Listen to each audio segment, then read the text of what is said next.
Choosing a new bike is always really exciting, but which size is good for you and how do you adjust it to be the most comfortable possible on your ride? I'm Emma, I'm a professional triathlete, and today I'm going to give you some tips and tricks to choose the right size bike and adjust it to enjoy the ride.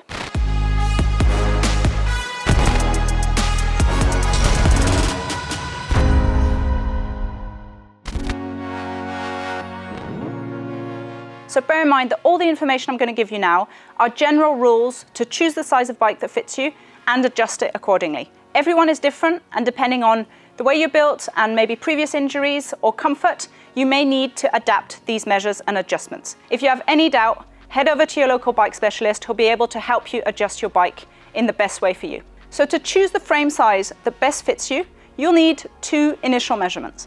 The first measurement is your height. If you're not quite sure how tall you are, stand against the wall, either in socks or in bare feet with your feet together, and ask someone to help you using a book or something rigid to mark the wall above your head. The second really important measure when it comes to bike fitting is your inseam length, which is the length of the inside of your leg. To measure your inseam length, again, you can stand against a wall in bare feet or in socks, this time with your feet slightly apart, and using something rigid like a book, which you place between your legs, and move it up slightly so that this mimics you sitting on a saddle. Mark the wall at this height, and there you have it. That is your inseam length. So the frame size choices you're likely to have when you're buying a new bike are either indicated in numbers or in letters. If the frame size is expressed in numbers, it usually starts from either 44, 46, 48, which are very small sized frames, all the way up to maybe 62, 64. Sometimes you'll find letters, which is like clothing, or start at double XS and work their way all the way up to maybe double XL. Now, depending on your height and inseam length, you're going to choose one of these frame sizes. Most bike manufacturers will have tables to help guide you in your frame choice, depending on your height, inseam length, and their unique geometry. If you have any doubt whatsoever about the size of frame to choose, before you buy, I highly recommend you ask a professional for advice who can help you make that choice. Don't believe anything you read online. It's important that the bike fits you and that you get the advice you need so that you're comfortable. Once you've chosen your new bike, the next thing you need to do is fit it for you. So there are three main contact points between yourself and the bike, and these are the ones we're going to adjust first and foremost. It's the saddle, the handlebars, and the pedals. Now, first and foremost, saddle shape is very individual.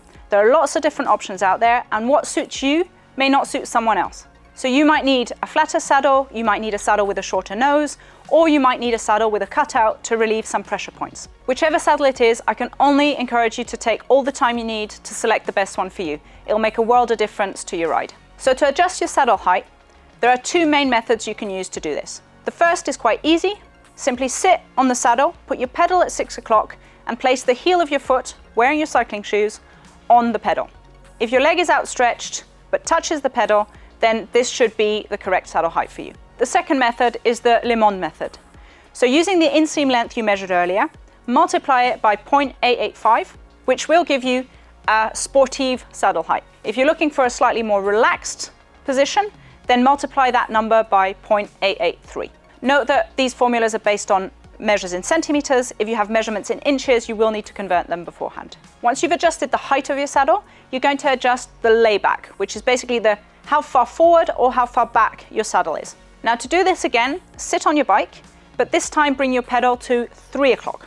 In this position, your knee joint should be perfectly aligned with the pedal axle. Now, to check this, you can use a string with a weight on the end to trace a vertical line if this helps. Now, remember, this is a general guideline. Depending on your unique physiology, you may need to adjust the saddle slightly differently. Once you've adjusted the saddle, the next thing you're going to move on to are the handlebars. Now, handlebar height is going to make quite a big difference on your position. If you have your handlebars higher, you're going to have a more relaxed position on your bike, and it may be more comfortable for longer rides. If you position your handlebars lower, you're going to be in a more racing position, which may be more aerodynamic.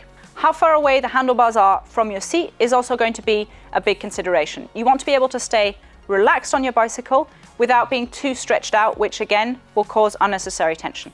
So how far away the handlebars are from your seat, which is basically the length of your riding position, will also determine comfort. So what you want to avoid is being too stretched out or too scrunched up on the bike, because in either of these cases, you're going to be creating unnecessary tension as you ride. So this can be adjusted with different stem lengths. You'll find if you have a longer or a shorter torso, you may have to do so. And you can also adjust it slightly by rotating the handlebars, because by bringing the hoods slightly higher, you're also shortening the length of the bike. Now, this may be a minor detail, but handlebars also come in different widths. Now, generally, they're adapted to the frame size, so smaller frames will have narrower handlebars and larger frames will have wider handlebars. But if for any reason you feel a little bit too wide or a bit too narrow on your bars, be aware that this can be changed. So the final point you're going to adjust is the contact point between your foot and the pedal. And if you're wearing clipless pedals or automatic pedals with cleats, this is going to mean adjusting the cleat on the shoe. Again, this is very personal, so make sure to test it and adjust as you see fit. On the side of most cleats, you'll find a marker which indicates roughly the height at which it must be positioned on the shoe. Now, if you line this mark up with the ball of your foot, this is a really good starting point for your cleat position. Once you're on the bike, your feet should be in a neutral position without any tension on either your knees or your calf muscles. Now, you can always fine-tune the position of the cleat as you go to remove any of these tensions you feel. And again, if you're in any doubt, ask a professional for advice who can help you position your cleats correctly. Bike fits are very personal. A position that is good for you may not be good for someone else, so always make sure that you listen to your body, feel the way the bike rides underneath you, and find the perfect position for you. So there you have the key points to select the right bike size for you and adjust it accordingly. I hope this advice has been useful. If you need any more information, don't hesitate to head over to the Decathlon Advice website or check out some of the other videos. Enjoy the ride, and I'll see you next time.